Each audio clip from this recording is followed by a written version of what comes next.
बऱ्याच वेळा काय होतं की हे पाठीमागचे टक्स आपल्याला रुंदीला किती अंतर ठेवायचं आहे गळ्यापासून आणि लांबीला किती घ्यायचे हे हा प्रश्न पडत असतो.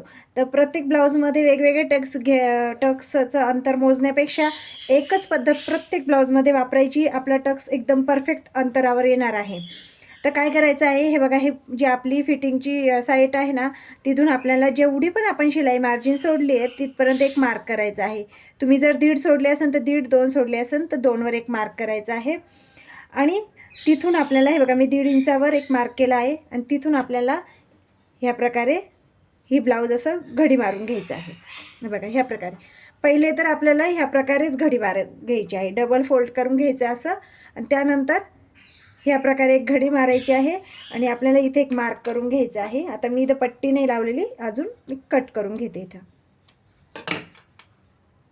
बघा, ह्या प्रकारे आपल्याला एक मार्क करून घ्यायचा आहे असा.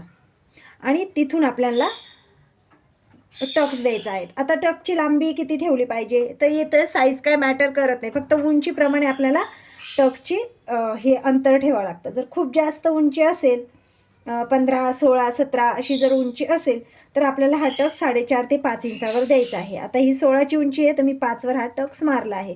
समजा 12, 13 उंची असेल तर हा टक्स तुम्ही 4वर घ्यायचा आहे. हे बघा.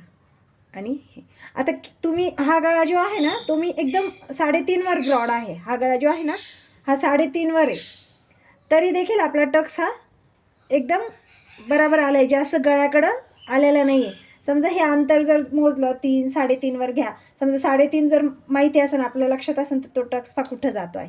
त्यामुळे ही पद्धत अगदी सोपी आहे, कोणत्याही ब्लाऊजमध्ये तुम्ही वापरू शकता. तर आशा करते की तुम्हाला व्हिडिओ आवडला असेल. व्हिडिओ आवडला असेल तर व्हिडिओ लाईक करा, चॅनलला सबस्क्राईब करून घ्या आणि व्हिडिओ बघितल्याबद्दल खूप खूप धन्यवाद.